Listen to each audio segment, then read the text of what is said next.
So what's up guys, and welcome to Ívar's Fly Workshop. Today we'll be tying a really simple pattern, which I prefer to call just purple peacock jig.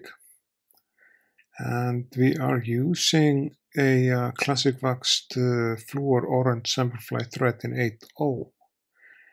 I like those fluor UV, reflective materials, all of them. And for the bead, we are using a tungsten fulling mill 3.8 bead.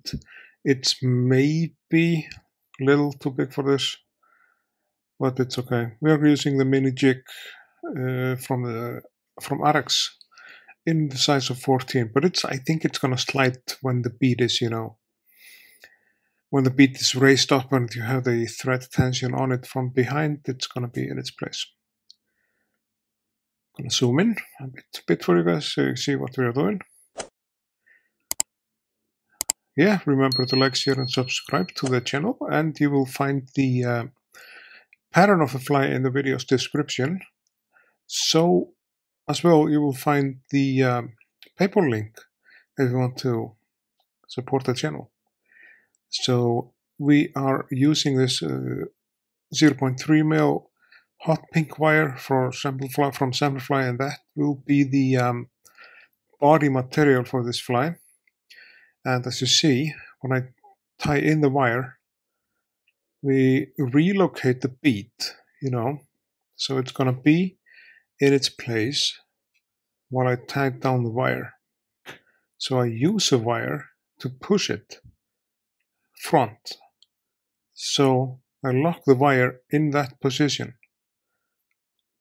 holding the bead in its place. So that's something I figured out myself.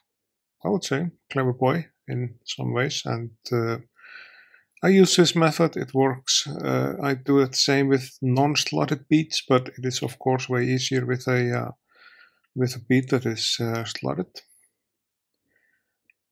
While we are dubbing this video here in Spain, actually, I'm on a little vacation with my younger son. Something promised to him before COVID even came, so I won't let my little guy down on that. But he's almost a grown-up today. So anyway, we'll wrap the wire tightly around the hook shank like so. It is okay if it has like a little, if it's not perfectly together, simply because you have this UV reflective orange thread below it. So that is like something which I would say is probably attracting. So I stop with the wire there in the slot of the bead, and you will see a little bit later on in the video why we are doing that.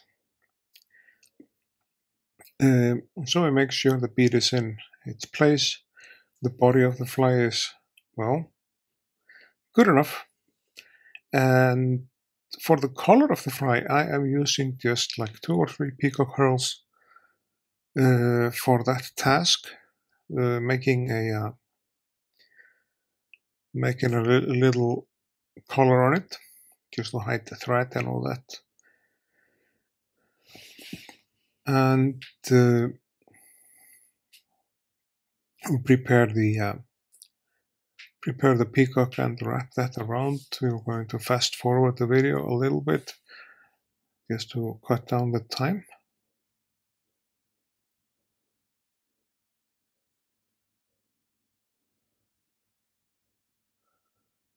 Something like this, and then we are going to lock the peacock herl in its place, and pay attention to where I leave it.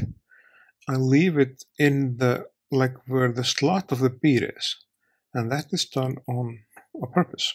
And I will show you why. So it stands out of the slot of the bead, kind of, which is fine. I'm gonna snip those tag ends away. You can actually use those fibers for something else later on in the tie-in. And we're doing a whip finish. This is, like as I said, really simple pattern. And the knot, when we do the whip finishing job, that's going to be ending up in the slot as well. So it's going to be hit in the slot. The only thing that we need to make sure of is that we are going to we'll be sealing the thread with Solarez bone cure or any other head material or cement you have.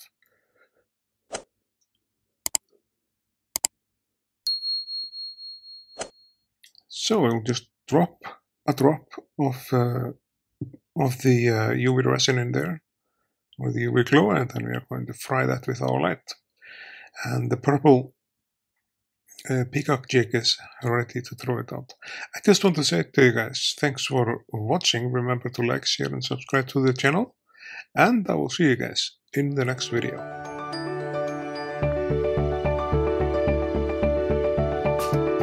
Alright.